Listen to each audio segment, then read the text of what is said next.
Tens of thousands living in Texas in legal limbo under threat of sudden deportation. The ripple effects in Texas and beyond today on the Texas Standard.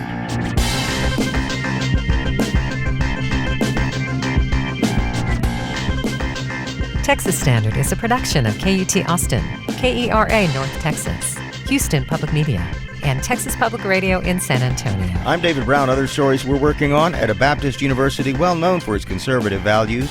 Twin events at Baylor raising questions and eyebrows. We'll hear why. Confusion in the skies over El Paso back in February. Questions that linger in the air months after a shutdown of airspace there. We'll hear the latest. Also, the Austin firefighter in the spotlight for battling cancer, as well as the Texas capital city over workers' compensation benefits. Plus, the Texas beachcomber with a fishtail impossible to ignore, and a whole lot more today on the Texas Standard. No matter where you are, it's Texas Standard Time on this 24th day of April 2026. I'm David Brown. For years, more than 500,000 people in the U.S. and an estimated 80,000 people here in Texas have lived in a legal gray zone, allowed to work, study, and build lives in the United States, but without permanent status and with protections that can shift with the political winds and the courts. It's been over a decade since the Obama administration created the Deferred Action for Childhood Arrivals program, usually called Daca. This program allows qualifying young immigrants to receive renewable work permits and protection from deportation. Well, there are new federal figures just reported by The Guardian showing Immigration and Customs Enforcement deported 174 Daca recipients or applicants during the first 9 months of 2025, while hundreds more were arrested. In some cases, the courts have intervened. In other rare cases, Daca recipients have been deported, then brought back to the U.S. As home to the second largest Daca population in the U.S., here in Texas, any change in enforcement can ripple through families, schools, workplaces, and communities close to home. Here to tell us more, Uriel Garcia, who covers immigration for the Texas Tribune. Uriel, welcome. Hi, thanks for having me. I mentioned those new federal numbers. They only go back to the fall of 2025. Does anyone have any sense of how many Daca recipients have been affected by immigration enforcement action here in Texas more recently? No, those are the latest numbers. I mean, out of that number, I believe 75 DACA recipients who've been arrested are from Texas. So just to add a little more context to that number. Well, now, you tell the story in your recent reporting of Juan Chavez Velasco. What happened to him, and why did you want to turn a spotlight on him? That's right. Juan Chavez Velasco is a Colombian immigrant who came with his family when he was 8 years old, applied for political asylum, got denied, got a order of deportation, but they stayed. He stayed in the country long enough to apply for DACA, and for the past over 10 years now, he's been applying and renewing his DACA application. However, as you mentioned, we have a new administration with different priorities, and this administration has made it clear that they do not recognize DACA as having some sort of legal status in the country. So Chavez did have an order of deportation that the Trump administration is using against them to deport him. You mentioned that the Trump administration takes this position on DACA. Are there any legal protections for those who have received a DACA status in the past, if in fact they are picked up by ICE or Border Patrol? Right. I mean, in the past, even in Trump's first administration, for the most part, courts have said that DACA recipients are protected from deportation. And in fact, in some cases of DACA recipients who have been arrested in the past year, for those cases that have been taken up in court, judges have said, well, if their DACA is valid and they have committed no crimes, it doesn't make any sense to deport them while their DACA is valid. So in Chavez's case, that's what their lawyer is arguing, saying their DACA is still valid and he has not committed any crimes. But is this being treated universally the same way, or if you're in one jurisdiction, you're going to encounter one judge who's going to decide one way, and another judge in another district deciding another way. Has this already risen to the Supreme Court, for example, and been settled as a matter of federal law? It has not been taken up by the Supreme Court. However, I did cover a case late last year in which a Daca recipient in El Paso was arrested at the airport by Border Patrol agents. In that case, the judge did rule that the Daca recipient was ordered released and ordered the federal government not to deport this recipient. It's my understanding, according to her lawyer in that case, that her ruling was a nationwide ruling as well. So her ruling would also be applied to other cases as well, or at least lawyers for other DACA recipients could use that ruling in their defense in other parts of the country as well. So for Juan Chavez Velasco, where does he stand? Is he good in Texas for another year, or what? So as of now, he's being held in a detention center in Laredo. He did hire an attorney who is helping him, who opened up a court case trying to get him out. And that case is pending. And as he told me, he could be released at any moment, or it could take a few months before the judge rules in this case.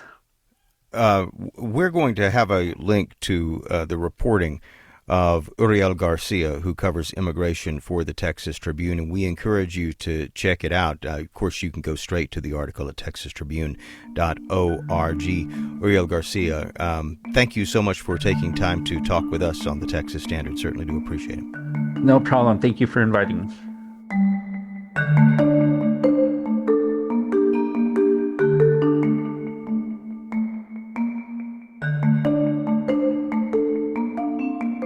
On Wednesday, Baylor University hosted both a stop on Turning Point USA's national tour and a progressive alternative event billing itself as All Our Neighbors. The two gatherings, held just steps apart, reflected different perspectives on politics, faith, and community, including some perspectives not frequently heard in the past on the campus of the Baptist-affiliated university. Molly Jo Tilton of KWBU reports. On Wednesday, Turning Point USA's national tour made a stop at Baylor University. Featured guests included Board Czar Tom Homan, Texas Attorney General Ken Paxton, and political commentator Benny Johnson. The event was sponsored by the Baylor chapter of Turning Point USA and originally promoted as being open to the public, with tickets offered on a first-come, first-served basis. According to the national organization, thousands of members of the public filled out the interest form for the event. Mitchell, who traveled to Waco from Longview, was one of them. He was accompanied by members of his church and a 12-foot cross. We were walking the campus, praying for students. That's when he got the notification he wouldn't be able to attend Wednesday's event. I got a text at like 3:35 saying that it was closed off to the public, so it was kind of a bummer. The organization blamed Baylor for the last-minute change, but in a statement to the Baylor Lariat, the university said the event was always meant to be for students. Baylor officials said 438 students attended the event based on ticket scans. That led to portions of Waco Hall, which has a capacity for over 2,000, to be blocked off for the event.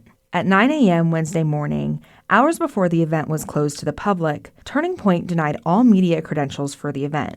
Foster Nicholas, editor-in-chief of Baylor's student paper, the Baylor Lariat, was told they were denied for the interest of their students. TPUSA officials refused to clarify what that meant. Since the event was eventually limited to students only, Nicholas and his team made the decision to attend anyway. We are there as students, and afterward, we are students who are reporting on the event, not as media, but as students, as a student publication, trying to do our best to keep our interest group of students on campus informed about what was going on. The Lariat had 6 reporters outside the event, 10 reporters at an alternate event, and 6 reporters attending the Turning Point event. Kyle Perry is a second-year Truett Seminary student. He attended the event Wednesday with one question in mind. How do they reach a bunch of people who presumably are Christian, or at least in a Christian ecosphere? He's studying to be a pastor and says he wanted to better understand how the organization uses Christianity in their messaging.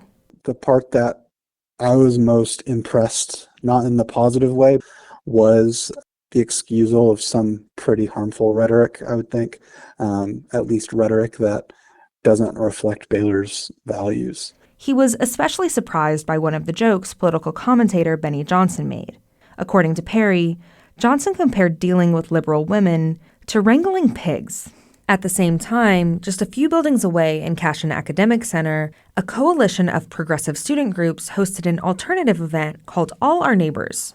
The goal of the event is not to counter it, but to provide an alternative space for all the marginalized students as faculty and staff here at Baylor. Hannah Al-Hayek was one of the student organizers of the event. But it's important for all Baylor students to understand that, you have a voice here at Baylor and you have people fighting for your right to be here. Key speakers included Human Rights Campaign President Kelly Robinson and Interfaith Alliance President Reverend Paul Brandeis Rauschenbusch, who both identify as gay. While the event wasn't targeting only LGBTQ+ students, it did mark the first time student organizers were approved to host high-profile gay advocates on campus. Al-Hayek told KWBU that was only possible because student organizers were able to leverage public criticism of the more conservative event. It put Baylor in a spot to accept both sides of the spectrum. But because of the university's approval of the event, the Baptist General Convention of Texas is reviewing their relationship with Baylor. That relationship dates to the university's creation, though it has changed over time. According to Baylor's ticket scans, the All Our Neighbors event drew about 270 attendees, though event organizers estimated closer to 400 attendees. In contrast to the political jabs thrown in Waco Hall, speakers at Cashin led faculty, staff, and students in a call to action focused around the Christian calling to love all neighbors. After the event, many traveled to the Burleson Quad to continue that discussion. I think there's more that we have in common than we have differences. Seth Bullard is a master's student at Baylor. He says events like All Our Neighbors and Turning Point help students reevaluate their own opinions. It's good to have that dialogue. Ultimately, I think that's what we want more of on campus. But not all students agree. Kyle Perry, the seminary student that attended the Turning Point event, says he's not sure that Baylor should be hosting such controversial events. For us to welcome those two events, it feels like a little bit of an abandonment of the mission. In a statement Wednesday, the university said it's, quote, committed to ensuring open dialogue and the exchange of ideas and perspective, unquote, but that the institution did not endorse the views of any of the speakers. In Waco, I'm Molly Jo Tilton. The day everything changed, albeit briefly, over the skies of El Paso. Questions lingering about a shutdown of airspace back in February. An update and a whole lot more as the Texas Standard continues. Support for Texas Standard comes from the beef-loving Texans at the Texas Beef Council, a community passionate about what they eat, where it comes from, and how it's prepared. Recipes and meal ideas at beeflovingtexans.com. Support for Texas Standard comes from HEB and the My HEB app, which is available for download, and shopping fresh departments like seafood, produce, bakery, and deli, and scheduling curbside pickup or home delivery. More at HEB.com. It's Texas Standard Time. I'm Angela Kocherga. Here in El Paso, we're still trying to understand exactly what happened on February 11th when the federal government closed the airspace over the city. I was on one of the last flights returning home from a work trip to Houston when the pilot on our flight learned about the FAA's order to shut down the airspace for 10 days. Helicopter flights by hospitals and law enforcement were also restricted. After a few hours of confusion, the FAA lifted the airspace restriction. Investigative reporter Kate Kelly at the New York Times spent time digging into this story, and she joins us now. Hi, Kate. Hi, Angela. Thanks for having me. Well, at the center of the airspace shutdown is a disagreement between two federal agencies, the Federal Aviation Administration and U.S. Customs and Border Protection. Tell us about the nature of their conflict. Essentially, the Customs and Border Protection was experimenting with this laser beam that can shoot down drones that might be flying over the southern border, perhaps to surveil Americans or American border agents, or even to drop illegal drugs on the U.S. side of the border. And so the DoD has recently acquired these laser weapons, but in this case, the CBP was using them on sort of a trial basis. And the FAA had exchanged emails with the DoD over their concerns about whether these laser beams were safe. What if they accidentally shot at an aircraft? Would they damage the aircraft? Would they pose a risk to air passenger safety? And the DoD said they were within their rights to use the laser beams without really addressing the safety issues. And so the two agencies were kind of at a stalemate. And when the FAA found out that the laser beam had been used on Monday, February 9th, the FAA got real frustrated and said, you know what, we're going to shut down the whole airspace around El Paso, including Santa Teresa, New Mexico, which was where the CBP had most recently used that laser. And they went ahead and did it. I mean, they notified the agencies, they notified people at the White House too, but they went ahead and announced that closure with just 2.5 hours of warning. Well, I mean, I'd throw in one more voice. Another agency, Department of Transportation Secretary Sean Duffy, also sent out information that also talked about Mexican cartels. That also created a lot of confusion and deep concern. Tell us about that. Yeah, that was kind of a weird one, Angela. So the FAA announces, and I want to say it was 6:54 local time in El Paso on Wednesday morning, February 11th. So after this overnight closure, about 7.5 hours later, the FAA announces by a social media post that they're reopening the airspace, flights can resume. And maybe an hour later, Sean Duffy announces that this business about the Mexican cartel drone being neutralized. Now, I've never been able in my reporting, and I've been reporting on this since day one, to stand up what Sean Duffy said. But, my sources tell me he was simply repeating what he had been told, which was that this object that was shot down was a Mexican cartel drone. Well, Angela, and probably a lot of your listeners know, it was actually a Mylar balloon. And I would guess, although I don't know for sure, that the CBP agents who were operating this laser beam also knew at the time that it was a balloon, because I have been to Albuquerque where they work on these weapons. And I can tell you the visual scope where they look at what they're trying to shoot down are very, very good. The optics are very sophisticated. So you can really see what you're shooting at. Now, I guess in defense of those operators, the Army has told the New York Times in a statement that these Mylar balloons are sometimes used as decoys by adversaries, and sometimes are even used to carry drugs. So it's not out of the scope that this balloon could have been an instrument of our adversaries or maybe of a cartel. But it was almost certainly not a drone, and seems unlikely that it was confused as a drone. So let's backtrack a little bit. At the center of the airspace shutdown, you had people who were caught totally off guard. They had no advance warning. Air traffic controllers and elected officials. You quote Congresswoman Veronica Escobar, an El Paso Democrat, who was trying to manage that situation in real time. Some of the feedback I've gotten from our readers is interesting that, these public officials really deserve credit for the public service they did. I mean, they were working on this thing real time with no heads up. So you got Congresswoman Escobar being woken up by a phone call from an air traffic controller in the El Paso Tower at 11 o'clock at night, Washington time. She's asleep in her apartment in D.C., and she told me in the reporting of this story, she never turns her telephone ringer off. So there she is, and it's going off on her bedside table, and immediately, gets up and starts working the phones, calling the El Paso mayor and other city officials, and also federal contacts, military contacts, trying to figure out what the heck is going on, because she has had no warning. And similar thing for Mayor Renard Johnson in El Paso. He gets a call from the city manager giving him the news. He has also had no warning, no idea what's going on. So he too is both, and both of their respective staffs. I mean, they're doing two things, or three things really. Fact finding, trying to get to the bottom of this. Is there a military mobilization going on? Are we at war? And if not, what did cause this? Number two, what do we need to do to kind of reassure the public that if there's not a war going on, if there's not an extreme situation, let them know that they're okay. But number three, how do we sort of mitigate any potential negative consequences? Like, how do we make sure the hospitals get what they need? I didn't know this, but in El Paso, a lot of things that are needed for surgeries, like artificial limbs, for example, they're typically flown in from other cities with sort of a 24-hour request and delivery period. They're not necessarily on the shelf.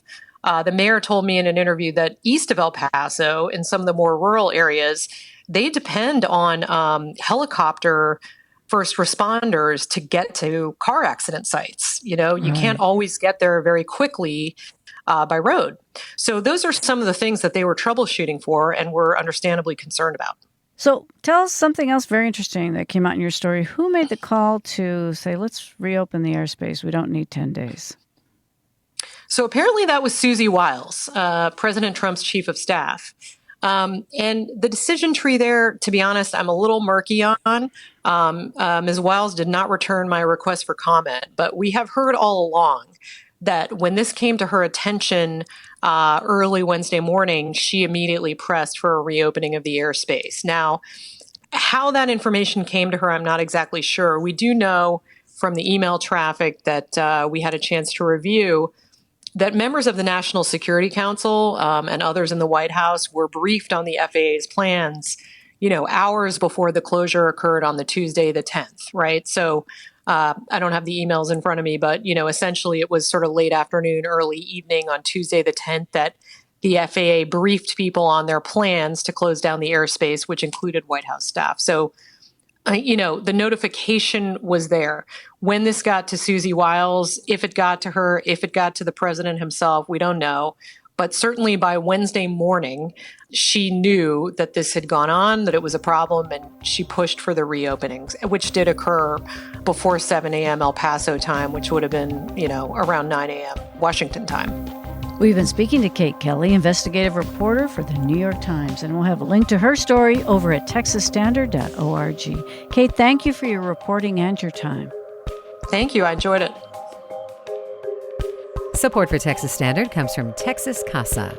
For a child in foster care, small moments today can have a big impact tomorrow. More on how lending time and support can help make a difference at becomeacasa.org. Support for Texas Standard comes from Hildebrand MBA at UT Austin's McCombs School of Business, providing MBA programs preparing leaders for positive community impact, offering multiple formats, serving professionals throughout Texas. More at texasmba.com. From the Texas Newsroom, I'm Matt Harrab. The online gaming platform Roblox is under investigation after a user-generated game recreated the Uvalde school shooting. The Texas Newsroom's Blaze Gainey has more. Roblox was the most downloaded gaming platform in 2025, featuring more than 144 million daily users under the age of 13. In it, users can create their own games that millions can access. That included a game that allowed players to act out the 2022 Robb Elementary School shooting. Now, the state is investigating Roblox. Representative Ken King, the chair of the state committee overseeing the investigation, called the game a catastrophic failure and says Roblox has fundamentally failed children. Formal proceedings from the committee are expected in the coming weeks. Roblox has removed the game. I'm Blaze Gainey in Austin. Authorities have arrested 2 individuals for allegedly planning to attack a Jewish day school in Houston. Our Andrew Schneider says 18-year-old Angela Hicks was taken into custody after an investigation by authorities in Harris County and North Carolina. The 2 agencies found evidence that Hicks and co-conspirators planned a mass casualty attack targeting the campus of Houston's Congregation Beth Israel. Court documents say Hicks and others were seeking to kill as many Jews as possible by driving through a congregation at a synagogue. A 16-year-old in Harris County was also charged in connection with the alleged threat. Both Dallas and Houston have revised their police policies on coordinating with immigration officials. The changes this week came after Governor Abbott threatened to pull public safety funding if police didn't fully cooperate with ICE. Abbott says the city of Austin is still not in compliance with his directives, but he extended the deadline a few days for the city to meet his demands. Former detainees at the Dilley Immigration Processing Center in South Texas say they were overcharged for water while in detention. Our Corey Cook reports.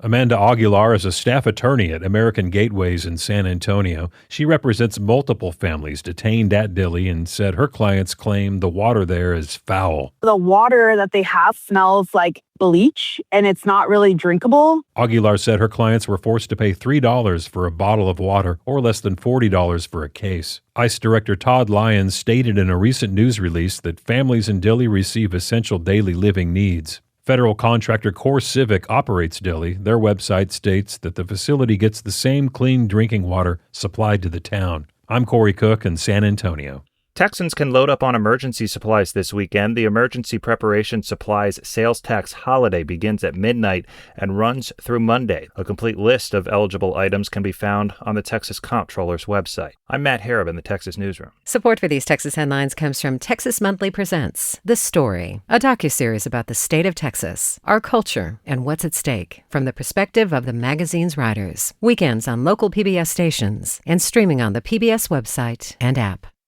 It's the Texas Standard. I'm Laura Rice. An Austin firefighter has been granted workers' compensation rights while she's battling cancer. The decision this week granting those benefits came after a long fight with the city. KUT's Andrew Weber explains. Austin firefighter Suzanne LaFollette didn't feel particularly heroic when she was injured on the job a few years ago. A crew had just knocked down a fire she was helping clean up, and she took a tumble. It was really unheroic. I really wish I was walking out of the house with a baby in one hand and a dog in the other, but I wasn't. I just stepped in a hole, and I was carrying a clipboard. That ankle sprain was fully covered by workers' compensation, strictly because she was in her full uniform. If she hadn't, it wouldn't have been covered, she says. Then, last year, just a few weeks after she married her wife Sarah, Suzanne was in excruciating pain. She thought it had been UTIs, maybe perimenopause. LaFollette says, as a 19-year firefighter, you learn to live with pain. You learn to live with other people's pain. But one night, her pain was too much. She started bleeding. It wouldn't stop. After an ER visit, an oncologist told her she had cancer, late-stage cancer.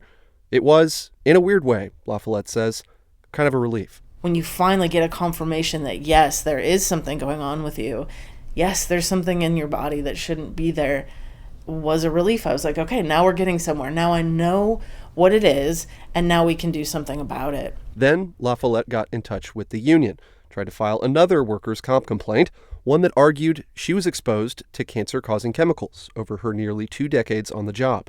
The city said no. They didn't send a city employee, a city representative, anyone there to say, yes, I made the decision that Suzanne's workers' comp was not covered, and this is why. They didn't do that. Unlike that unheroic sprained ankle from a few years ago, this time, facing a terminal cancer diagnosis, she wouldn't have the safety net of workers' comp. That's because of a gender disparity in state law. It allowed Austin to deny LaFollette's workers' comp. The state's labor code includes reproductive cancers for male firefighters to be covered, testicular cancer, prostate cancer, but not female reproductive cancers. So, without any other option, she decided to fight the city's denial in a state court, and she started posting on Instagram and Facebook. At first, to update her friends. Chemo day number 1. Day 2 after my first chemo round. I'm starting to feel it. Day 3 chemo, walking on the treadmill today. Post chemo round 3, day 18. I think today's the first day I didn't take a nap. So excited. Then she realized she could weaponize the platform to put pressure on the city. The Austin Fire Department has denied my claim at the benefit review conference. That means we're continuing on, y'all. They claim that I still... And it worked. LaFollette successfully got the attention of the city council members, and the mayor, and this week, she got the backing of the courts. A state judge who was reviewing her case ordered the city grant her workers' comp. LaFollette also got the attention of Donna Howard, a state lawmaker who says she wants to close this glaring gap in coverage for female first responders. This is absolutely something my office is going to want to be focused on. The Austin Democrats said despite deep divisions in the Texas Capitol, bills to get more coverage for first responders have garnered support from both sides of the aisle in recent years.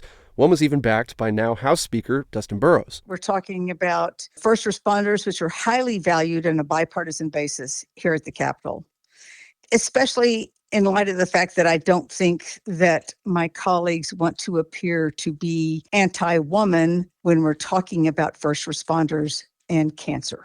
For LaFollette, none of this experience has embittered her. She wears a hat made by a friend, emblazoned with I am alive. She wears it to remind her whatever she's going through, whatever she's feeling, is part of a messy human experience, part of being alive. She says after 9 rounds of chemo treatments, she's lucky to have had the strength to fight. Not just for her, but for future women who want to risk their lives fighting fires. Because she's just one of scores of women in firefighting, women who fought for bathrooms and firehouses, gear that actually fit them, even coverage for breast cancer treatments. And I absolutely benefited from a lot of those changes. So this gives me an opportunity to maybe help make this change so that the women behind me will, forget that reproductive cancers weren't covered, because if they get sick, they just are, and they never really had to think about it. And that's the kind of future that we really hope for. LaFollette jokes that her misery is going to benefit someone, but right now, she is alive, and she is loved, and she says she is still fighting. I'm Andrew Weber in Austin.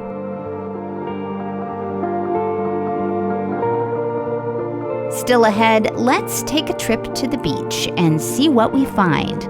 Not sure what we're looking for? Well, we know someone who has that covered. That's next on the Texas Standard.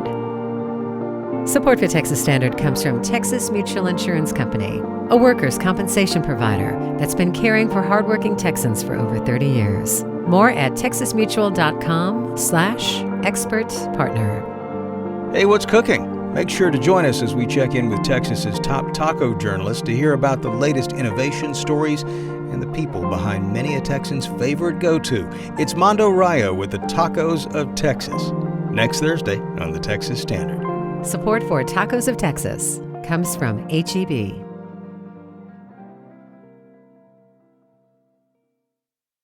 It's the Texas Standard. I'm David Brown. Texas has more coastline than any state but Alaska, yet for many Texans it can feel a world away. We're changing that with a new feature that brings the Gulf a little closer. The science, the surprises, the creatures, and the issues shaping our coast. Because even if you live hundreds of miles from the shore, what happens out on the Texas coast has a way of catching up to us all, one way or another. So, let's go beachcombing, Texas. Jace Tunnell here with the Heart Research Institute at Texas A&M University Corpus Christi. This week's beachcombing turned up something unusual, a 5-foot alligator gar lying on the rack line. It's not the kind of fish you expect to see on the open beach, and its size and armor-plated body immediately stood out. I tried to take a closer look, slipping on a pair of latex gloves before lifting the fish, but they didn't stand a chance. The gar's sharp, armor-like scales shredded them almost immediately, and the smell? Ooh, powerful enough to knock you over. This one clearly had been dead for a while, likely drifting in the Gulf or sitting on the shoreline a couple days before I found it. Alligator gar are often called living fossils, and for good reason. They've been around for more than 100 million years, sharing waters with the dinosaurs long before our barrier islands took shape. Even at 5 feet, this one was just a youngster. These fish can reach 8 to 10 feet in length and weigh over 300 pounds, making them one of the largest freshwater fish in North America. I've come across a few smaller gars washed up over the years, but never one this size. Up close, it's easy to see how they earn their name. The broad snout and rows of sharp teeth look more reptilian than fish-like. Though typically found in rivers and lakes, alligator gar can tolerate brackish and even salty water, which likely explains how this one ended up on the beach. While they may look intimidating, people do eat alligator gar, and many say it's surprisingly good. Actually, in college I caught and ate one, and with enough salt it tasted pretty good. The meat is firm, white, and mild, often compared to chicken or alligator. Cleaning them takes some effort though. Due to their scales, some people remove just the backstraps. The eggs are toxic and must be discarded, and larger fish should be eaten in moderation. Wherever Texas meets the tide, you'll find this guy. Jace Tunnell is the Texas Beachcomber. Jace is Director of Community Engagement at the Heart Research Institute at Texas A&M University Corpus Christi. You can check out more of his beachcombing episodes wherever you get your podcasts. For uninsured people in Texas, preventative health care is often seen as a luxury they can't afford. The Centers for Disease Control estimates about 32% of Texas women over the age of 40 haven't had a mammogram in the past 2 years, and in rural areas, resources to provide screenings often require a communal effort. As KACU's Bailey Simon reports, one such collaboration has provided roughly 3,000 breast exams to women in the Big Country and Concho Valley over the past couple of years. The Access to Breast Health for Texans program provides free breast exams to anyone, male or female, who is 18 or older. The program is able to offer the exams thanks to a partnership with the Texas Tech University Health Sciences Center. These exams are a departure from the notoriously uncomfortable mammograms that doctors have relied on for the last 6 decades. The Bexa medical device is about the size of a computer mouse and delivers accurate, painless, and radiation-free exams. Tamara Alexander is not only the Director of Rural Initiatives at Texas Tech's Health Sciences Center, she's a breast cancer survivor. She says breast screenings are important because usually symptoms of breast cancer are unnoticeable in its early stages. With my particular case, it was so tiny and so deep against my chest wall, I had no idea. Never felt anything. Alexander went to the doctor annually for mammogram screening, which helped her catch her cancer early. She decided to do a radical double mastectomy, followed by a complete hysterectomy 3 months later. When breast cancer is caught early, the 5-year relative survival rate is over 99%. Breast cancer that is not caught in its earlier stages can develop into metastatic breast cancer, spreading to other parts of the body, usually bones, lungs, or the liver. It is considered to be incurable, with only about a 30% survival rate.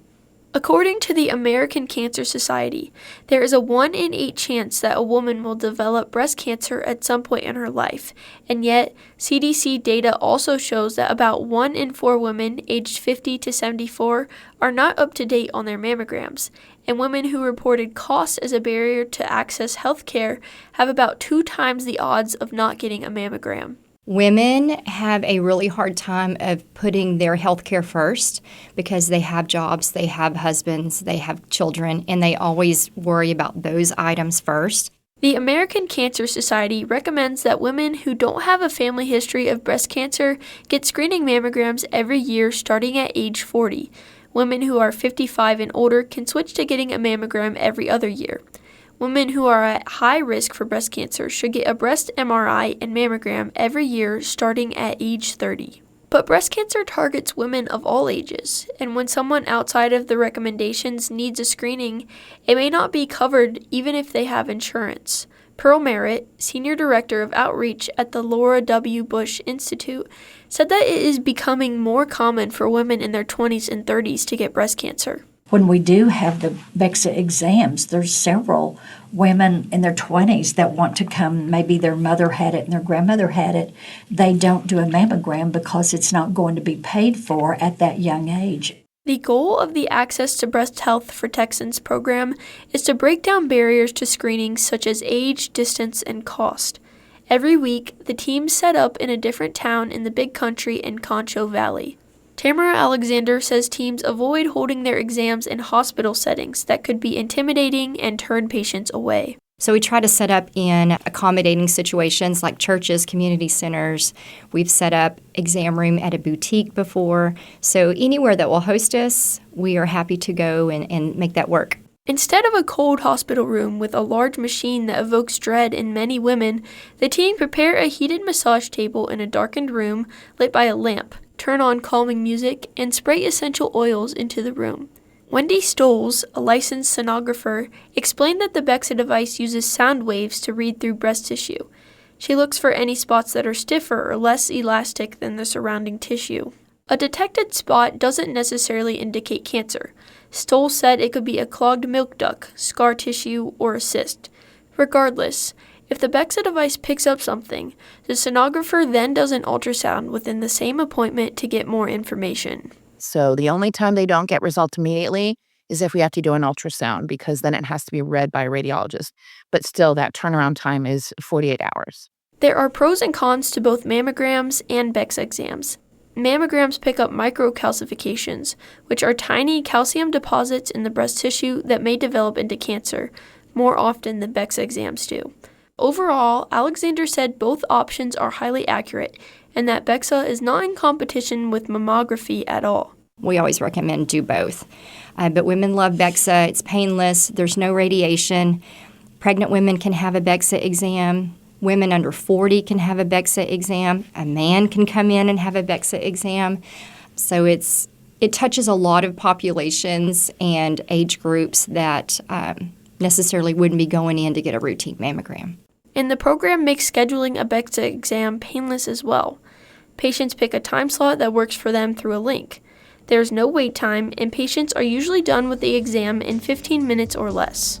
While the partnership currently covers 24 counties around Abilene and 15 counties around San Angelo, they are working to expand further west. They hope to have a team set up in Midland, Odessa by July. I'm Bailey Simon in Abilene. Support for Texas Standard comes from Texas Monthly Presents The Story, a docuseries about the state of Texas. Stories about our culture and what's at stake, from the perspective of the magazine's writers. Airing weekends on local PBS stations and streaming on the PBS website and app.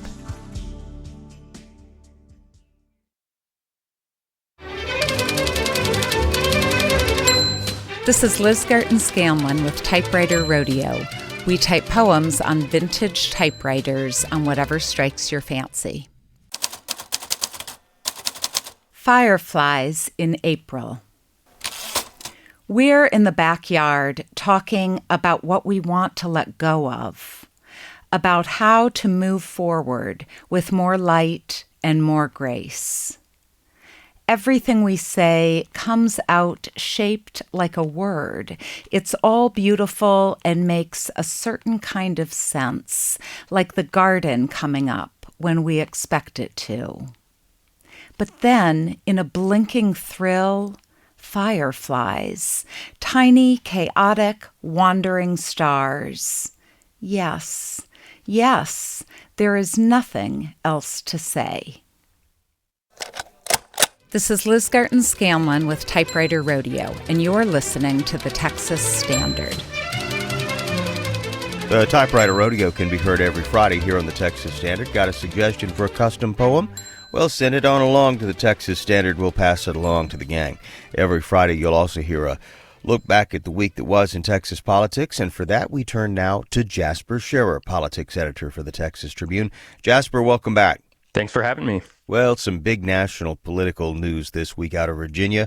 Voters there narrowly approved mid-decade congressional redistricting that will benefit Democrats, at least in the case of Virginia. This whole, redistricting war got started in Texas, as many commentators have noted, but some are asking whether the push from the White House to get more Republican seats perhaps has backfired.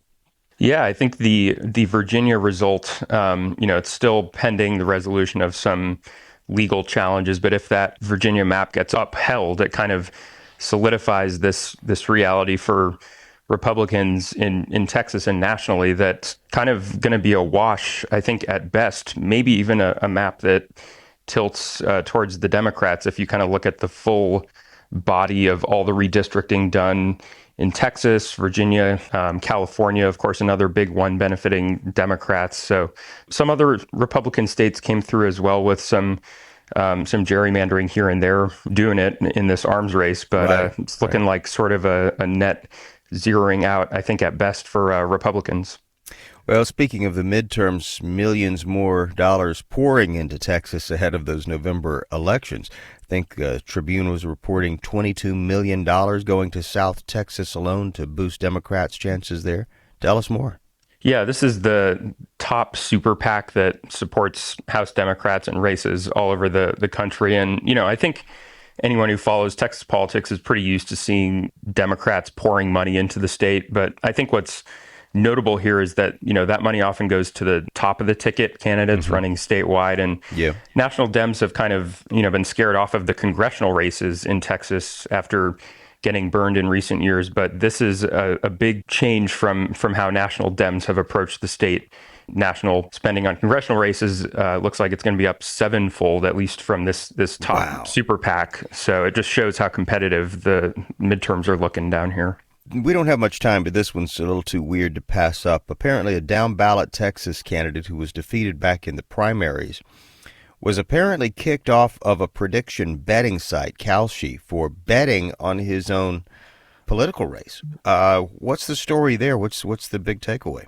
So this was a candidate who finished 11th out of 12th in his congressional primary for Chip Roy's open seat in the Republican primary. So, I think the implications for that race alone, not too significant, but it kind of just underscores the point that we're at, how pervasive this prediction market betting has become where you've got political candidates putting money on their own races. So I think, Kalshi trying to put a clamp down on that and show politicians that, they make the case that they can be trusted to regulate themselves, so to speak.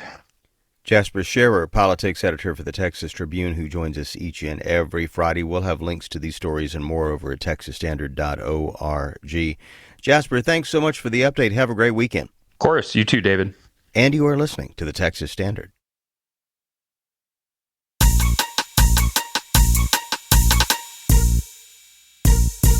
We celebrated Earth Day this week.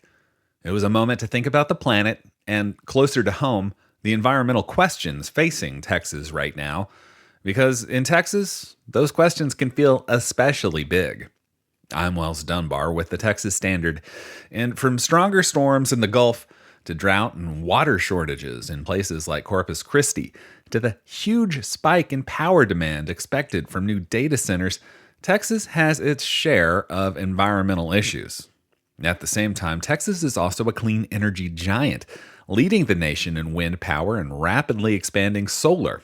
So, this week on The Talk of Texas, we asked our listeners, what's the biggest environmental problem facing Texas, and how do we fix it? A lot of you said the same thing.